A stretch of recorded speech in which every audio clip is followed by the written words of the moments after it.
What if the woman the police thought was just another suspect turned out to be someone powerful enough to shake the entire system? One wrong stop on a quiet street spiraled into a silent battle between dignity and authority, where justice didn't shout, but watched, waited, and moved without a name. Before we dive in, let us know. What time are you listening to this, and where are you? Drop a comment below. We'd love to hear from you. The late afternoon sun stretched low across Brookmere, brushing the tops of office buildings with a quiet, gold-tinged light. The streets were mostly empty, save for a few parked cars and a distant delivery van. It was the kind of silence that felt intentional, like the whole neighborhood had agreed to hold its breath. Amara Vey stepped out of Hallworth Dynamics, a government-contracted security firm that operated behind frosted glass and tight-lipped smiles. She walked with unhurried steps, her black leather heels clicking softly against the sidewalk. She carried a slim leather case, plain, without any insignia. Her clothes were professional but unremarkable.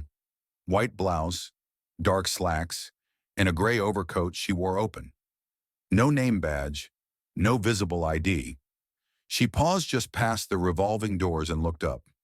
A soft breeze stirred her curls at the edge of her jawline. The air smelled faintly of pavement dust and something industrial in the distance. Maybe the water treatment plant a few blocks away. Her face didn't show much. She wasn't one for expressions unless necessary. She adjusted the strap on her shoulder and muttered under her breath, more to herself than anyone. "This trip was supposed to be low contact," she said nearly inaudibly. "Listen, observe. Not stand out." A few people passed on the other side of the street, a man in a postal uniform and an older woman with grocery bags. Neither looked her way. She liked it that way. The less attention, the better. But attention was coming anyway. As Amara made her way toward the corner, planning to catch a rideshare back to her hotel, she noticed a sheriff's cruiser moving slowly down the cross street. It didn't belong to Brookmere PD. The brown and tan colors marked it as part of the Eastwood Sheriff's Department, which oversaw the outer edges of the county. The driver looked her way as he passed, then checked his rearview mirror. She didn't flinch, kept walking. A moment later, the cruiser circled the block and returned. This time it pulled up to the curb ahead of her. The blue and red lights flickered, not urgently, but enough to demand attention. A chirp of the siren followed. Amara stopped. Her fingers flexed slightly around the handle of her case. The driver stepped out, tall, white male, mid-30s. Standard-issue uniform, clean-shaven, tight jaw. His nameplate read, Renner. "Good afternoon," he said, approaching without rush, but with the kind of energy that lets you know he was in control, or thought he was.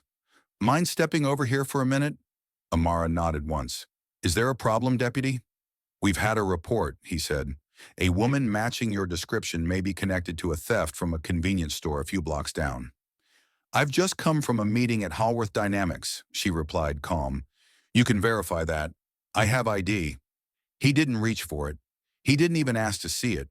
Instead, he kept his stance square and his voice polite but clipped.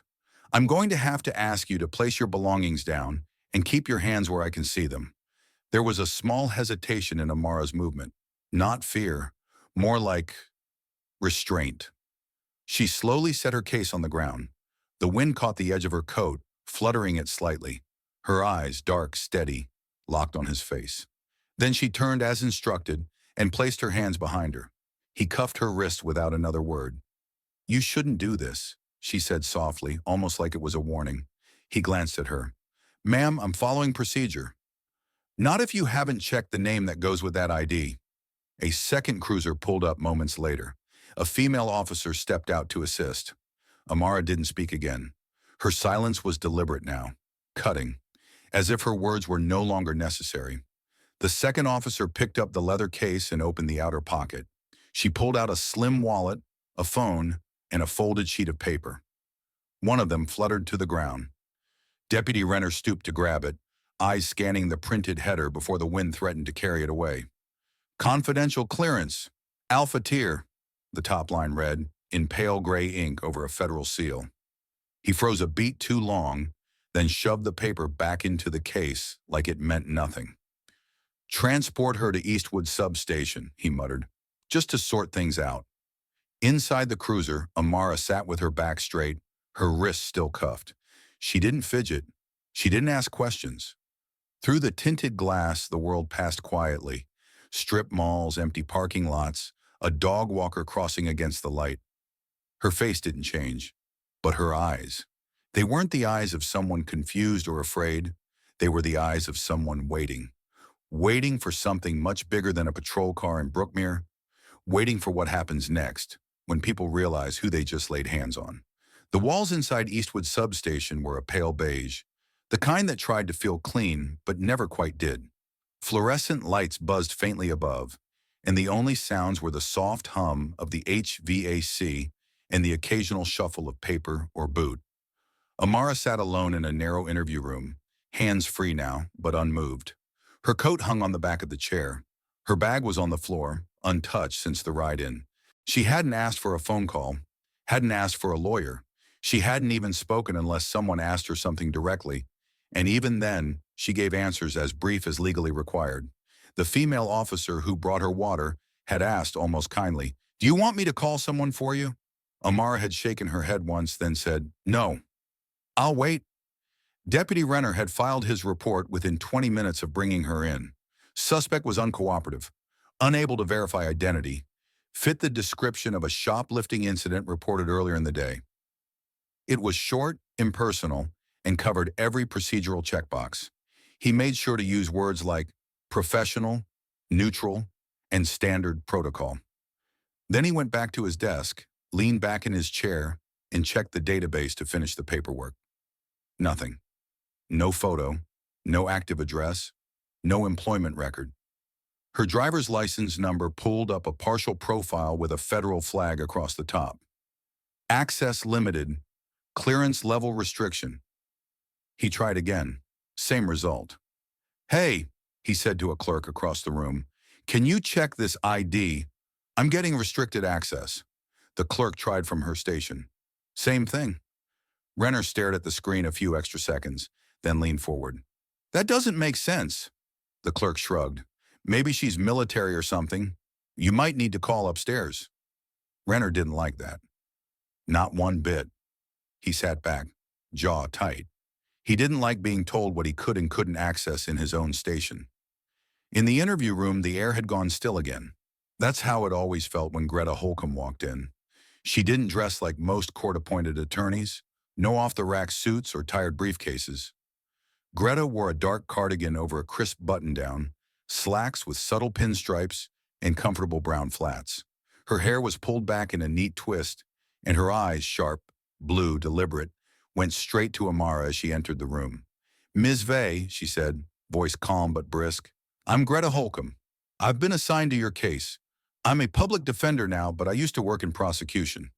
Amara nodded politely. "Okay." Greta sat down across from her, opened her folder, and glanced over the intake notes. "I'm going to be very straightforward with you. You were brought in for suspected theft based on a vague witness description. No charges have been filed yet, but they're keeping you here on the grounds of insufficient identification."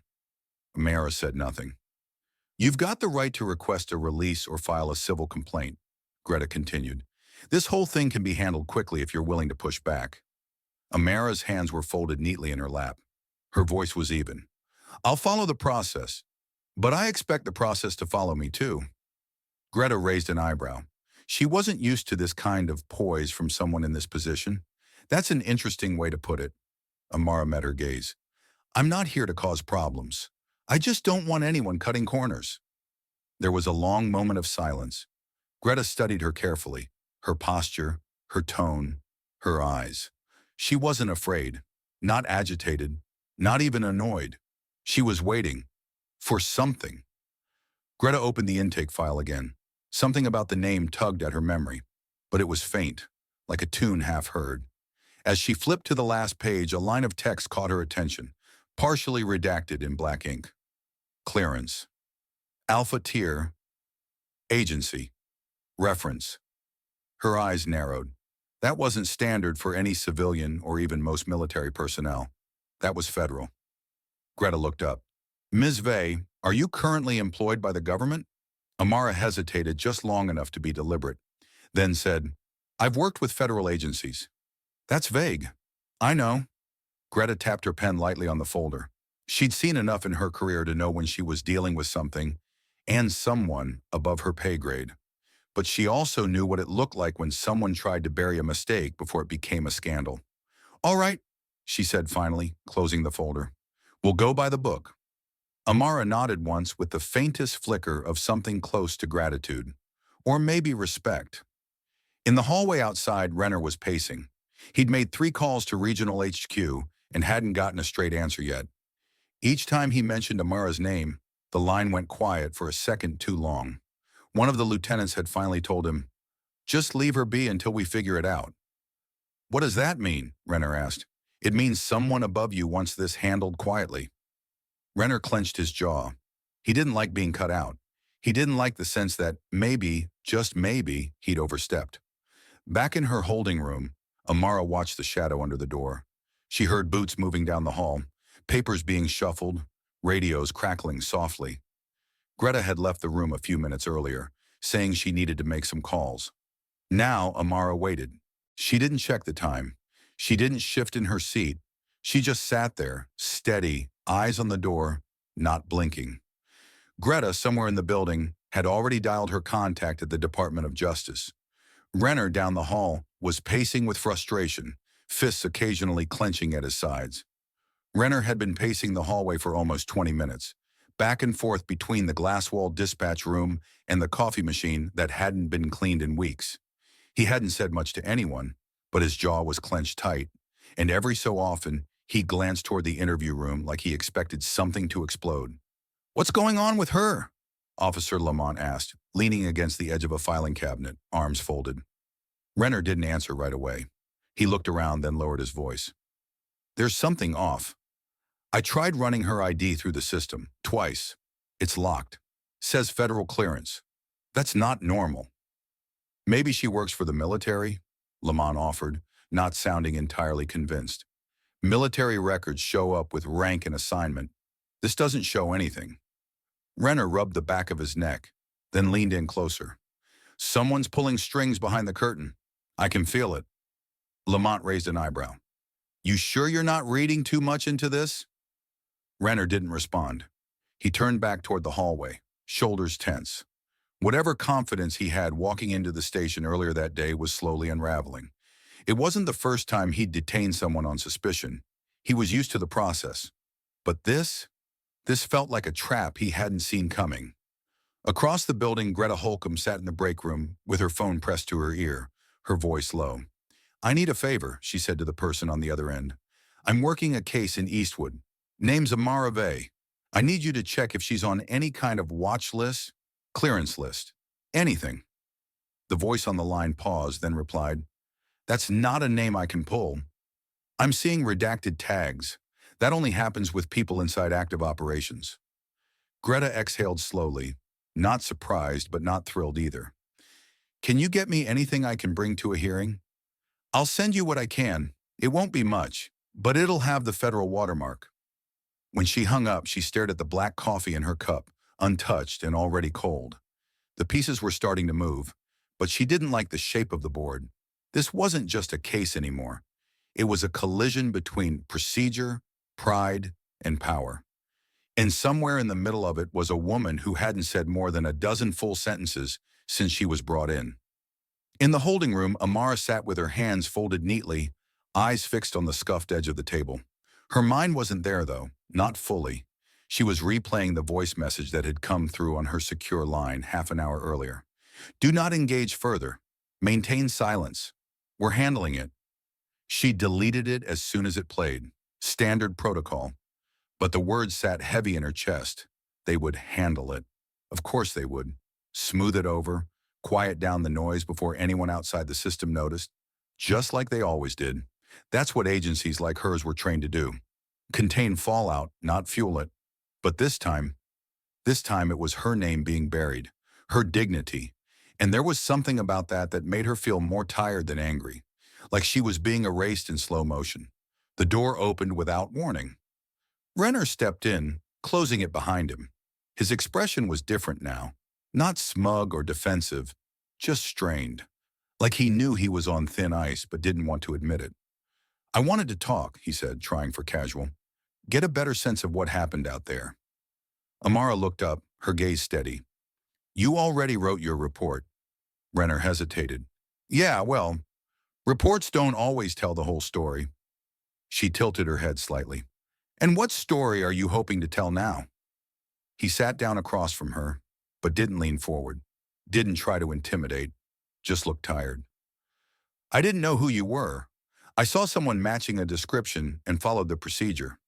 Did you ask for my name, she asked. He paused. You offered ID, but you didn't check it. He didn't reply. Amara leaned back, folding her arms. You're scared now, not because you think you were wrong, but because you realize you made a mistake with the wrong person. Renner's eyes flickered just slightly. She saw the twitch in his fingers. Just one, quick and small, but telling. He was used to control, used to confidence. But this was new territory for him.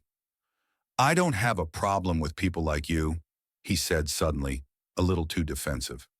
I know exactly what kind of person you are, Amara said, quiet but firm, and you don't need to say the words out loud. There was another silence. Then he stood up without a word and left the room. Less than an hour later, a captain from the department came down to the holding area. His suit was cleaner, his badge shinier, and his words more rehearsed. We're going to release Ms. Vey, he said to Greta, who had just returned with a folded sheet of paper bearing a Department of Justice watermark. There's no formal charge, and we don't have cause to hold her further. Renner overheard from down the hall and came storming in. We're just letting her walk? No statement? No file? The captain's tone never changed. We're closing the intake. On request, Renner blinked. Request from who? The captain didn't answer. He simply turned and walked out. At the front desk, Amara collected her things. Her coat, her case, her wallet untouched. She didn't rush. Greta walked beside her, but said nothing. They stepped out into the evening light together. The sky was a pale blue, streaked with early dusk. Amara paused on the sidewalk and looked up at the building's facade. The sign above the door read, Eastwood Police Department. Plain, old lettering on faded brick. She didn't smile, didn't shake her head. She just stood there a moment longer, eyes steady. Then she turned, walked down the steps, and didn't look back. The envelope was thin and plain, tucked beneath a stack of forwarded mail at the front desk of Amara's temporary residence. No markings on the outside, just her name, first and last, nothing more. She opened it with steady hands, sitting alone at the small kitchen table of her rented apartment in Brookmere. A half cup of coffee had gone cold beside her. Inside was a notice, summons to appear at the Cordell Federal Courthouse for a preliminary hearing regarding the events of her detainment. Nothing about charges, nothing about criminal accusations. Just a request, framed as standard procedure. She read it twice, then folded it back into the envelope and set it aside. She could have ignored it. That's what they wanted, probably.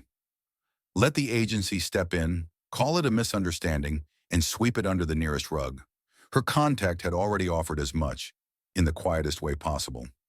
We've spoken with the sheriff's department, the voice on the encrypted call had told her 2 days earlier. There's no need for further involvement on your part. It hadn't been a threat, not directly, but it wasn't a suggestion either. And now, with the envelope in her hand, Amara realized the decision wasn't really about this hearing. It was about every other hearing that never happened. For people who didn't have clearance, who didn't have quiet allies, who didn't have anyone at all. That evening, she met Greta in the back booth of a little diner just off Route 31. The waitress poured them coffee and left the pot without asking. It wasn't busy, just the hum of fluorescent lights and the low hum of conversation from a couple in the far corner. Amara slid the envelope across the table. Greta opened it and scanned the page, then looked up. You don't have to do this. You know that. I do. Greta leaned forward, elbows on the table. You show up there, and they'll make sure it goes nowhere. They'll redact everything. Your identity, your clearance. You'll become another footnote in someone's case log. Amara didn't flinch. They'll do that anyway. Greta hesitated, watching her carefully. So why go? Amara stirred her coffee slowly. Her voice was low but steady. Because they bury people who yell. But sometimes they hesitate when the quiet ones start speaking. The line hung there for a moment, like something weightier than the walls could carry.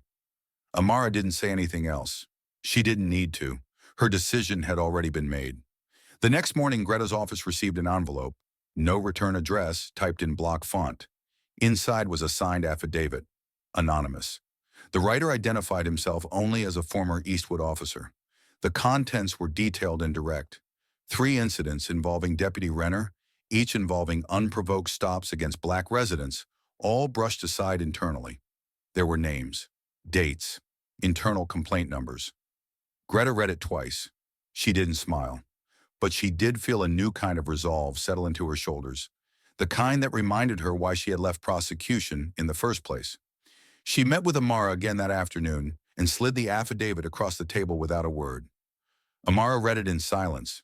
When she finished, she set it down and looked out the window for a long while. "Use it," she said quietly. "Make it count." That night, Amara couldn't sleep. Not from nerves, she was used to pressure, but from something heavier. Memory. She lay awake, staring at the ceiling, thinking about every time she'd watched someone silenced. The quiet closing of files, the hush-hush meetings, the decisions made behind closed doors that left victims with nothing but a hollow apology and an unsigned letter. She thought about the first time she'd ever been told to stand down. "This isn't the fight we're picking right now," they'd said. And the second time, and the third. And now here she was, at the edge of picking one of her own. The morning of the hearing, the air was sharp and cool. A fall breeze pushed leaves in swirls along the courthouse steps. Amara wore a charcoal gray coat, the same leather case in hand, and her hair pulled back. There was nothing remarkable about her appearance, nothing to draw attention. Greta was already waiting near the front entrance, holding a small file tucked under her arm. They didn't say much. "You ready?" Greta asked. Amara nodded. "Let's go." As they climbed the steps together, there was no press, no crowd, no cameras. But the building itself, old stone and cold glass, seemed to lean forward, as if it knew something was coming. Inside, the halls were quiet. A few clerks moved between offices. A guard nodded and held the door to the hearing room open. No chains, no escorts, no defense table with a police file on it. Just Amara, walking in on her own terms, beside a woman who had chosen to believe her before anyone else had. They didn't speak as they took their seats. There were other people in the room, a clerk, a court reporter, a young assistant from the U.S. Attorney's Office, flipping through a manila folder with a furrowed brow.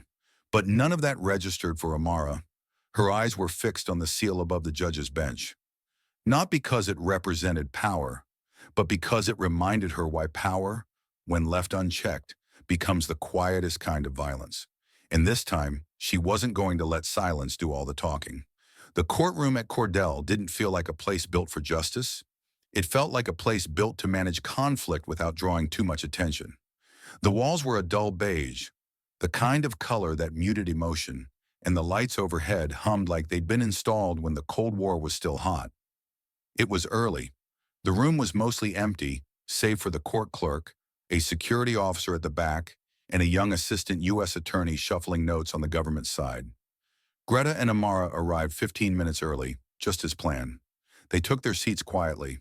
Amara looked composed, but Greta could see the tension in her shoulders. Not the kind that came from nerves, but from knowing too much about what silence could cost and what speaking might break open. Across the aisle, Deputy Kyle Renner sat with his department attorney, a man with a sharp suit and the bland look of someone used to defending the indefensible. Renner didn't look comfortable. His usual self-assured posture had been replaced by something tighter, more careful.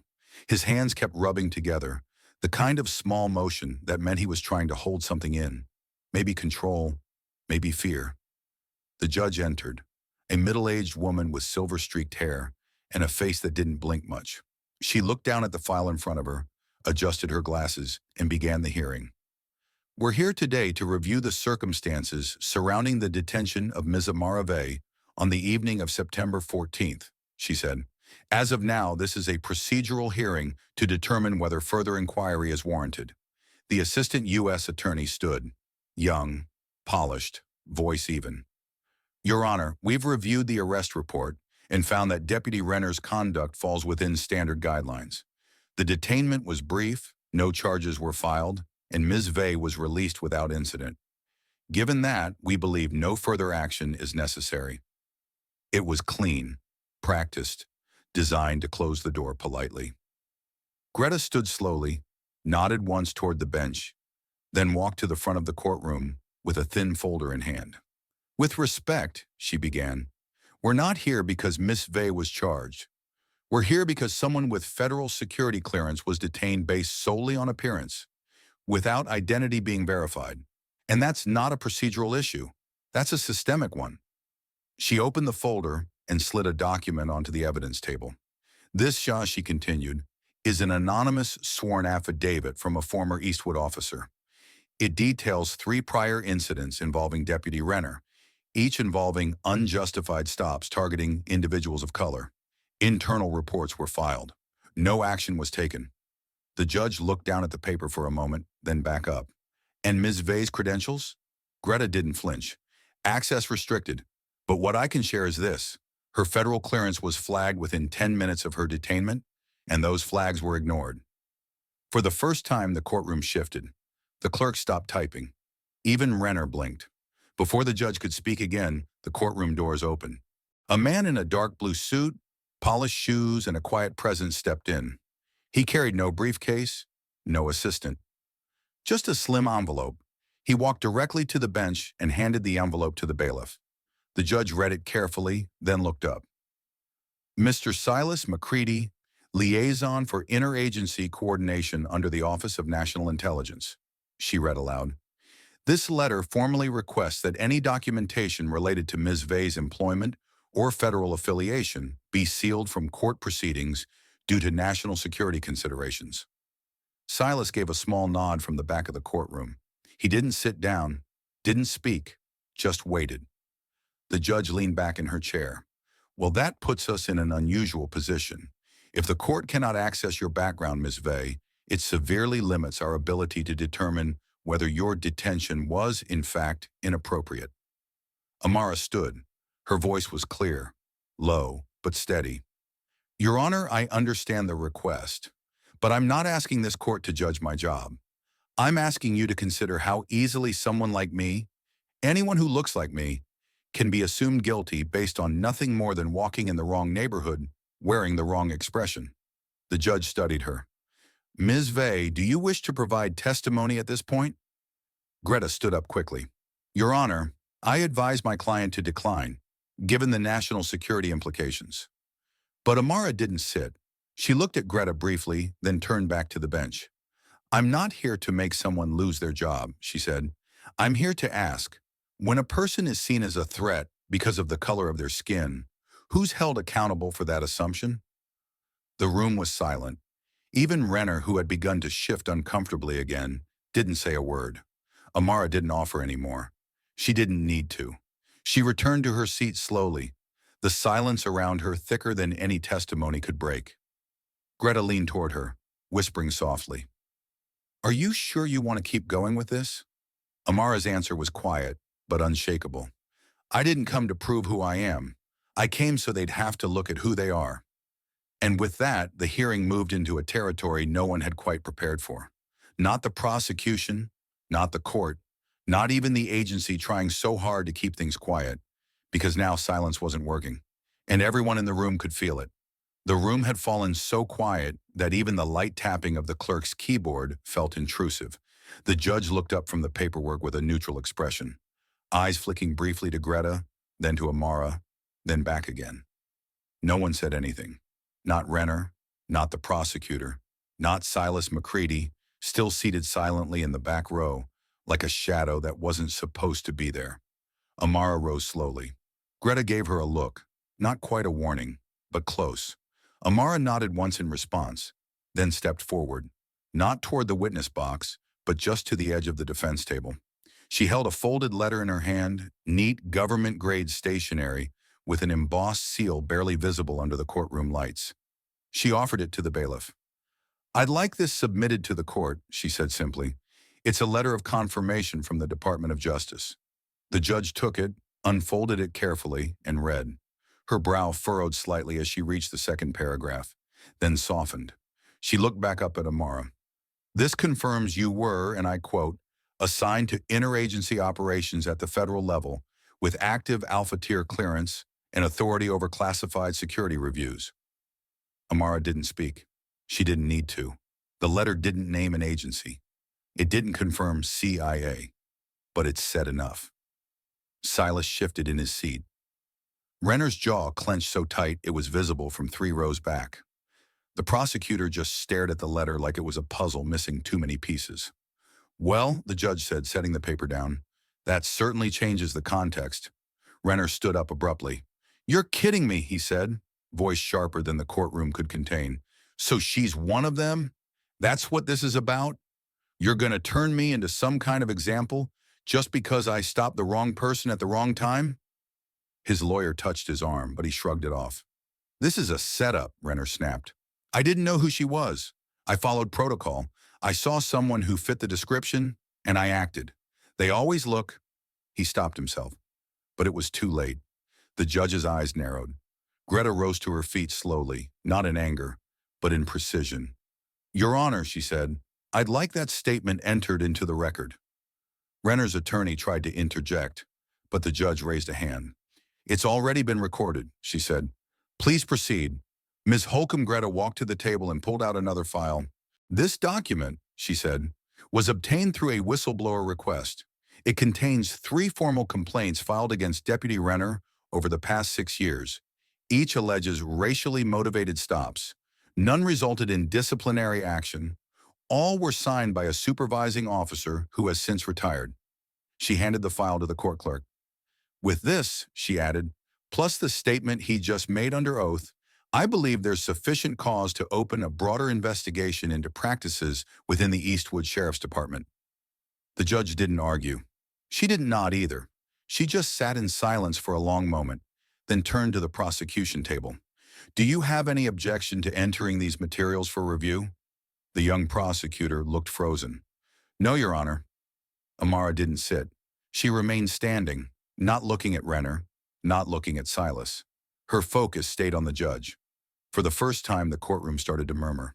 Not loud, just enough to feel it. A rustle of reaction, a shift of weight on benches. The air felt heavier, tighter. At the back, Silas finally stood and buttoned his suit jacket.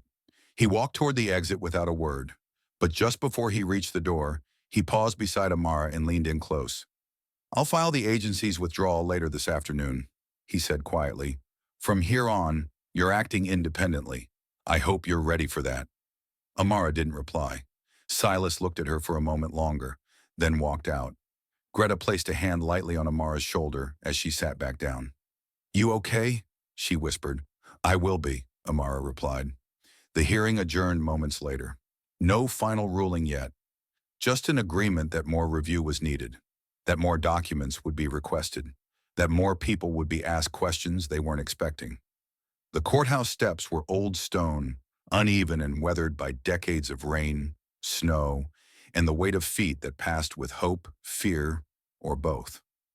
Amara stood alone at the top for a while, watching as a few people exited behind her. Greta had gone to the clerk's office to file a motion. The sun was dipping low, painting the buildings in golden shadow.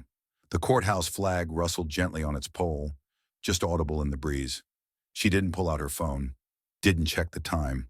She just stood still, letting the silence wrap around her like a worn coat. The kind you keep because it fits you, even if no one else understands why.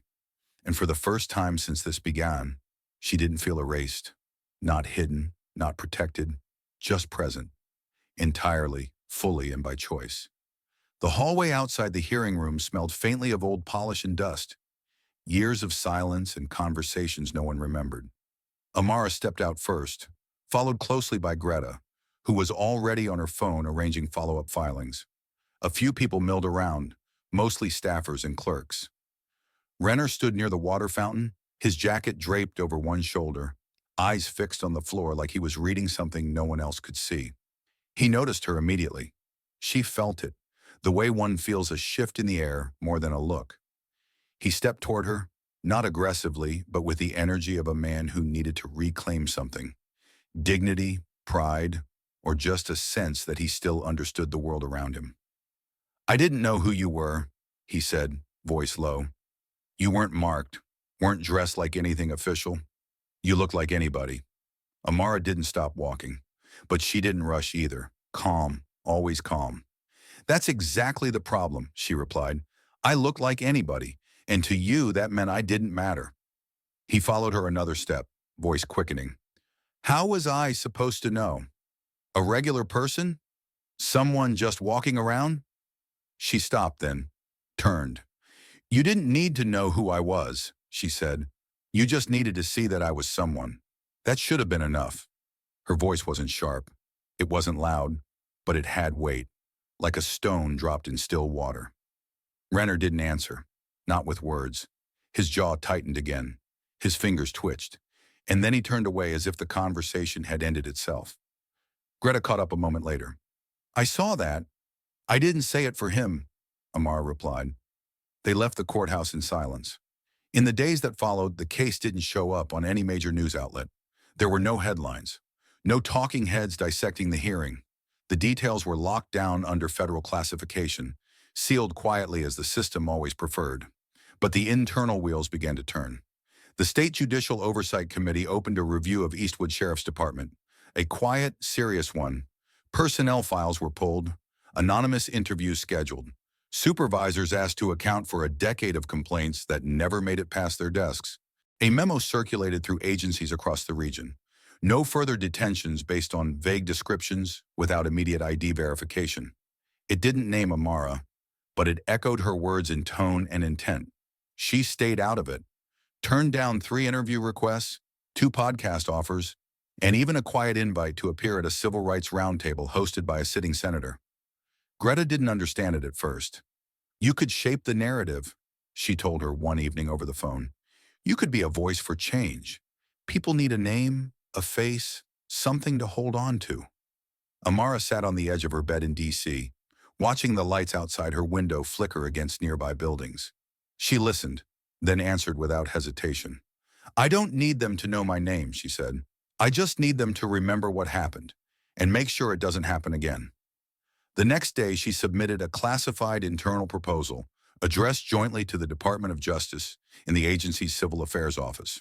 It was direct and detailed, structured like any other policy brief, but the heart of it was simple: mandatory bias awareness and de-escalation training for all local law enforcement agencies receiving federal funding. Audits of traffic stops and detainments by race, time, and outcome. Quarterly community oversight reports. No mention of her own experience. No reference to her case. Just data, steps, and recommendations. Silas McCready received a copy on his desk 3 days later. He didn't need to ask where it came from. He already knew. Greta, reviewing a redacted version sent through legal channels, sat back in her chair and smiled.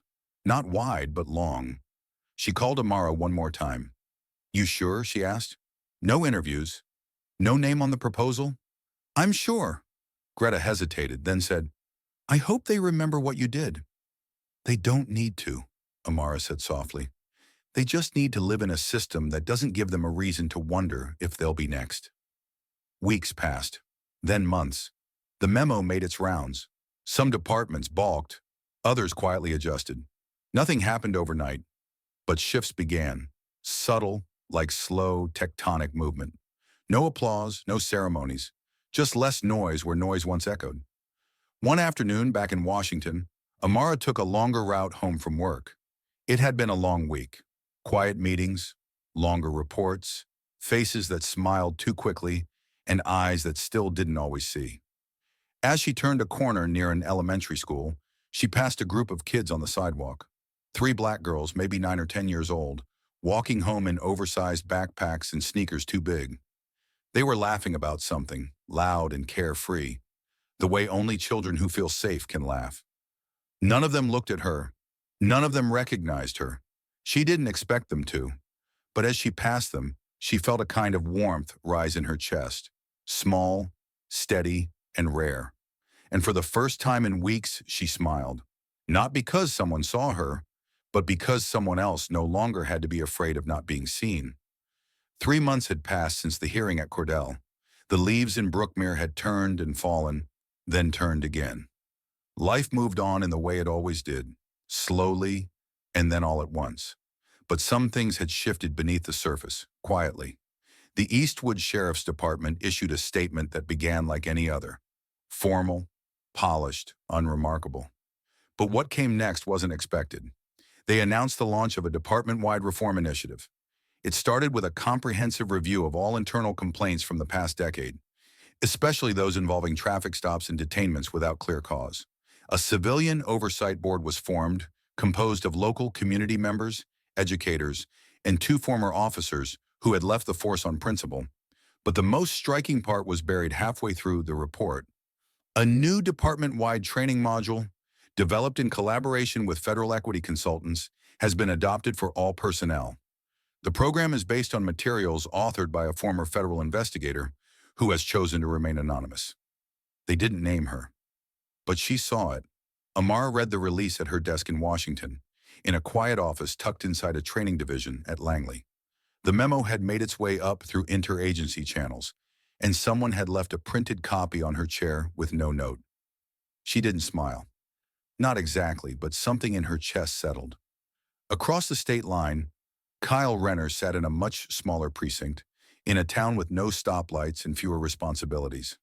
He still wore the uniform, but he didn't lead patrols. He didn't manage traffic stops. His nameplate had been taken off the rotation board. They hadn't fired him, not officially, but they didn't trust him to carry the weight of the badge anymore.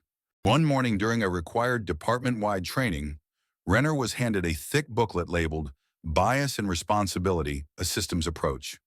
On the front page in small print was a footnote, adapted from research and applied casework by a federal-level investigator. Identity withheld per request. He stared at it for a long moment, then turned the page, and for the first time in his career, he didn't argue with what he read. Back in Washington, Greta dropped by Amara's office unannounced.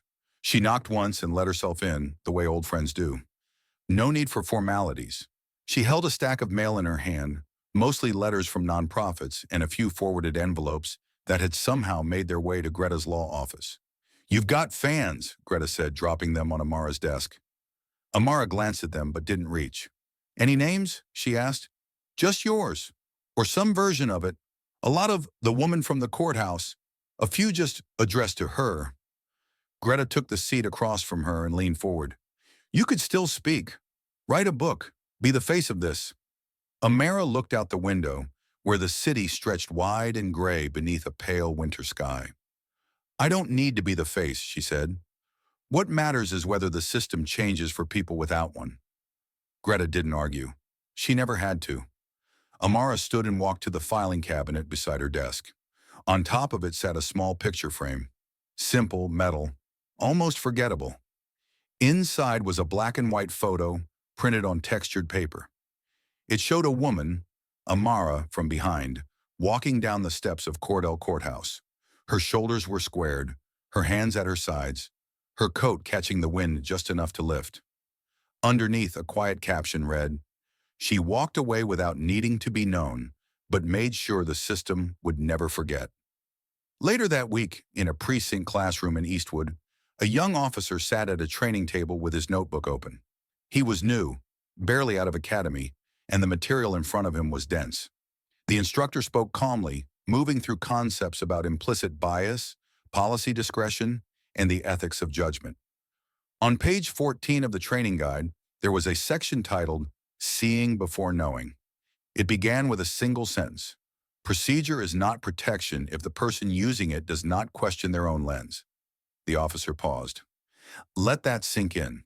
Then slowly he picked up his pen and wrote in the margin, "Change starts with how I see." Somewhere far from that room, Amara walked through her neighborhood as the sky turned gold in the late afternoon.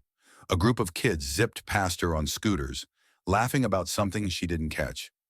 One of them looked up briefly and smiled at her. She smiled back, small and quiet, and kept walking. Not away, but forward. In a world where so many fight to be seen, what happens when someone chooses to stay silent and still makes the system listen? Amara never chased recognition, yet her quiet resistance sparked a shift that couldn't be ignored. Maybe true power isn't in how loud we speak, but in how deeply our actions echo. What do you think? Can silence ever be stronger than protest? Let us know in the comments, and don't forget to subscribe. We've got more stories that speak softly, but stay with you long after they end.